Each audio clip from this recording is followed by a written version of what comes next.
here's my question. Would you say that the fact that the Supreme Court needs to set an example is pointing to, would you call it a crisis in the judiciary? What is the word you would use? Well, I wouldn't go to the extent of saying a crisis, but we're heading for a crisis. If people are kept behind bars, crisis, why? You're right. It may not have reached the stage of a crisis, but right now, because who are being affected mainly right now are people who come up against powers that be.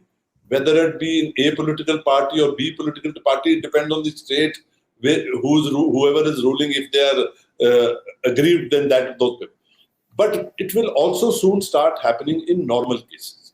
See, what worries me is today or yesterday there was a news item that 8 or 10 people who had been badly beaten by the police and were kept in custody for about 20 days in Bihar, in UP, they are being now exonerated of anything. Now, who will compensate them for those 20 days which they sent in jail? It's not only the monetary compensation, the hell they have been through, their, in public eye, they will always be considered, kuch to kiya hoga inhone jo inko andar dal diya. Another, which the Supreme Court has noted yesterday, I think it was yesterday or day before.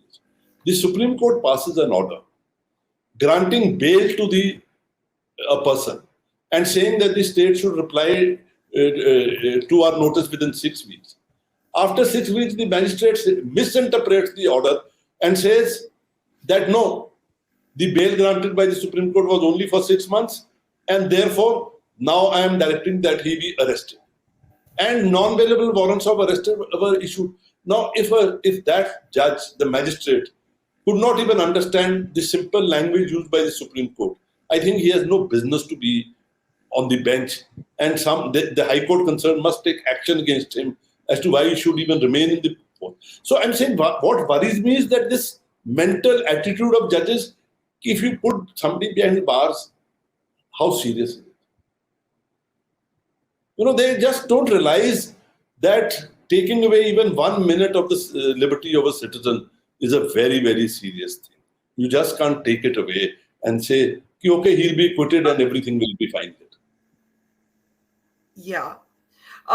Justice Gupta, when you say this magistrate does not know the principles of law, what should happen to him then?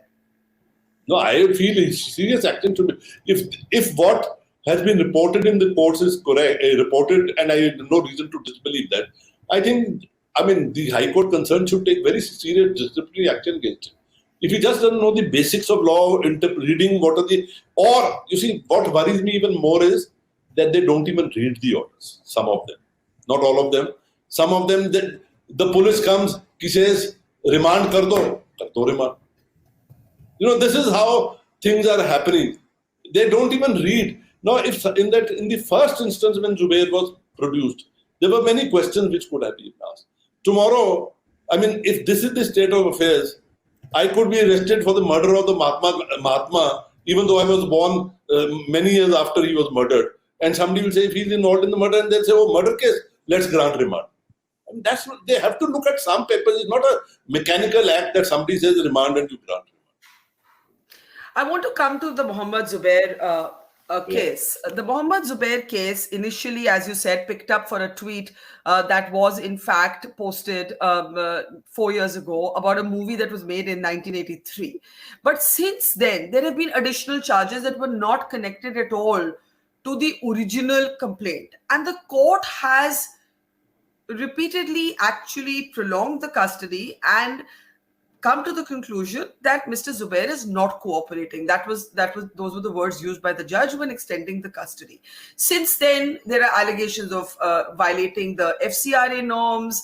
There are allegations of destruction of evidence. So they're new charges. They're new and different charges. And in fact, the most perhaps ironic one is that he now has a new case against him for a tweet he posted on hate mongers. He actually called people like Yati Narasimhanand. I think we had that tweet. He actually called them hate mongers, and for that too in Sitapur there is a case. So, Justice Gupta, how do you see this additional charges that keep getting added to Mohammed Zubair's case? As far as Zubair's case is concerned, I think I've said it earlier. There's something really amiss with regard to the case, and as I go along and I read more, I feel that the police is really trying to, add things which don't add up. See, first of all, he was called for investigation in a case where he had protection of the High Court. Probably realizing that he had protection of the High Court and he could not be arrested in the case that called him for investigation, they foisted this case of the tweet. Now, when this matter blew up in the papers and everybody said, oh, there's nothing wrong in the tweet, then they added FCRA. I'm not sure, Barkha, that did the magistrate even at that stage see what did the police say, how he had violated the FCRA? And if, supposing Mr. Zubair has violated the FCRA, I would have thought there would be a separate FIR against him for that. Because I don't see how that tweet would be connected to the FCRA.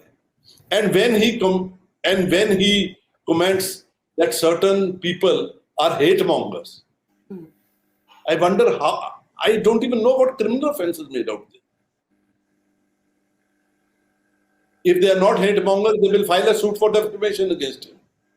But he can't say that. You can't arrest him for that. He just called somebody hate mongers.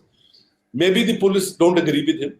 Maybe the people who we called hate mongers don't agree with him. Maybe I don't agree with him. Although, I'm not saying that. But that doesn't mean a criminal case is made. Yeah. That's the point here, right? There's a kind of insidious message here. So you've spoken about the role of the police. What about the role of the courts in this Mohammed Zubair case?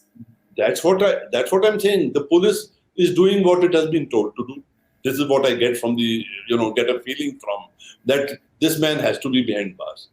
But then the courts as protector of human rights must protect the rights of the citizens. And I'm sorry to say, but in the Zubair case, they failed.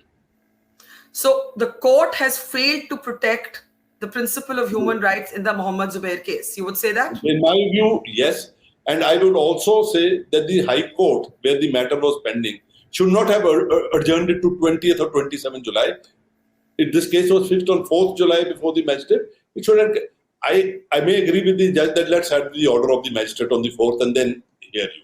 But then it would have been kept on the 8th, 9th, of 3-4 days later, not 20 days. Why do you think the courts are doing this? That's the moot question. I am not competent to answer of what others think why they do it. I can only express my worry that these are things which should not be. So this is the tweet in question on your screen, where he references hate mongers. Well done. He's attacking a media group and he's saying, why do we need hate mongers when we already have news anchors who can do a much better job from news studios? And this has become the basis of an additional case. On a plain reading of this tweet, I find nothing criminal about it. Yeah. Yeah. At best, it may be defamatory. But it has nothing to do incite violence or something.